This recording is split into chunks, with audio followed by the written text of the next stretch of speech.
নমস্কার বন্ধুরা, আজ আমি আপনাদের একটা ভয়ঙ্কর রক্তহীন করা ঘটনার কথা বলবো। ঘটনাটি হলো পরিচিত 13-14 বছরের একটি বাচ্চা মেয়ে এক বয়স্ক মানুষকে মিথ্যে যৌন হেনস্থার অভিযোগ করে কি করে ব্ল্যাকমেল করে 1 লক্ষ টাকা হাতিয়ে নিয়েছিল। ঘটনাটা ঘটেছিল আমার বন্ধু দীপঙ্করের সাথে। দীপঙ্করের মুখেই গল্পটা শুনুন। আমি দীপঙ্কর বলছি। তখন আমি কলেজের অধ্যাপনা থেকে অবসর গ্রহণ করেছি। বয়স তখন আমার 65-66 বৎসর হবে। আমি তখন বিপত্নিক। আমার ছেলে বিদেশে বসবাস করে। আমি আমার ফ্ল্যাটে একাই থাকি। কাজের লোকরা কাজ করে দিয়ে যায়, রান্না করে দিয়ে যায়। আমি সারাদিন আমার মতো একাই থাকি। আমার পাশের ফ্ল্যাটের মিস্টার বোসের একটি মেয়ে, নাম তার টুম্পা। একেবারে ছোট্ট থেকে সে আমার খুব ন্যাওটা। যেহেতু আমি সারাদিন বাড়িতে একা থাকি, ওর এই ফ্ল্যাটটা খুব প্রিয়। ওর ইচ্ছে মতো এখানে আসে, এসে খেলা করে, ফ্রিজ খুলে খাবার খায়, কম্পিউটার নিয়ে খেলা করে। আমার সাথে বিশেষ কথা হয় না। এটা যেন ওরই ঘর, ও নিজের মতো আসে, চলে যায়। আমি আমার মতো কাজ করি। দেখতে দেখতে ও 13-14 বৎসর হয়ে গেছে। ও এখন বোধহয় ক্লাস 8-এ কি 9-এ পড়ে।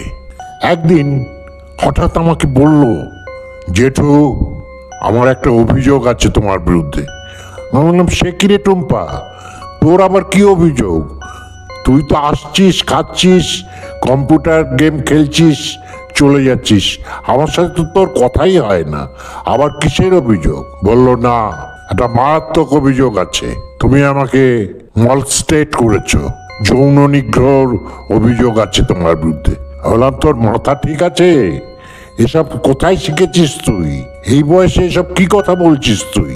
ও দেখলাম খুব দৃঢ়ভাবে প্রত্যয়ের সাথে বলতে থাকলো, তুমি আমাকে যৌন নিগ্রহ করেছো। আমি তাহলে সবাইকে বলে দিচ্ছি, বাড়িতে বলে দেব। আমাকে রীতিমতো এক্সপ্লয়েট করতে থাকলো, ব্ল্যাকমেল করতে থাকলো। আমি ভাবলাম বিষয়টা খুব জটিল বিষয়, সেন্সিটিভ বিষয়। এটা নিয়ে বেশি বাড়াবাড়ি করতে গেলে হিতে বিপরীত হবে। আর তুই কি বলতে চাইছিস, পরিষ্কার করে বল।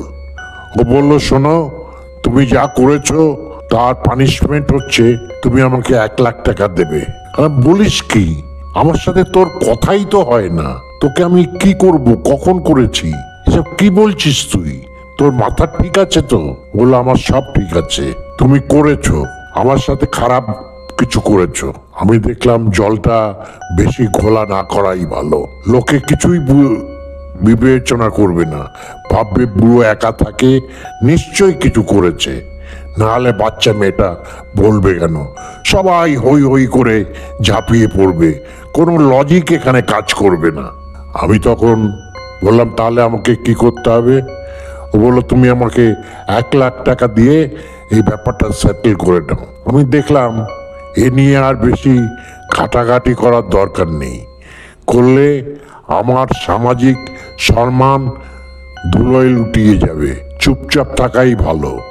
একা মানুষ, ঘরে বউ নেই, ও যা বলবে লোকে সেটাই বিশ্বাস করবে, লোকে কোনো লজিক মানবে না।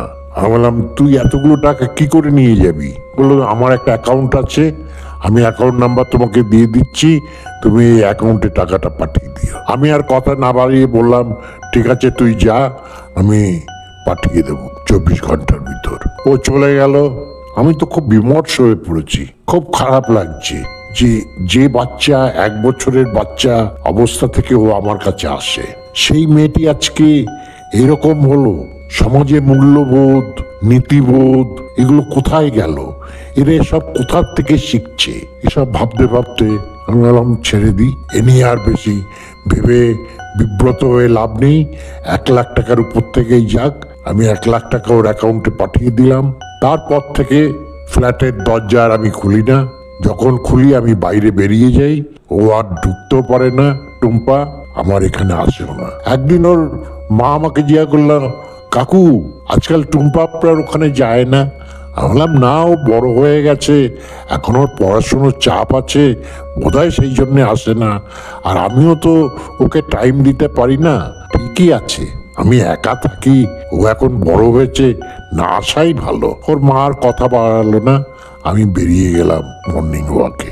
অতএব এ এক অদ্ভুত অভিজ্ঞতা হয়েছিল আমার, সেটাই আপনাদের সাথে শেয়ার করলাম। সুজয়ের কথা অনুসারে আপনাকে জানালাম। আপনারাও একটু সাবধান থাকবেন। আপনাদের যদি ভালো লাগে সুজয়ের চ্যানেলটা সাবস্ক্রাইব করবেন, লাইক করবেন, কমেন্টে জানাবেন আমার এই অভিজ্ঞতা আপনাদের কেমন লাগলো।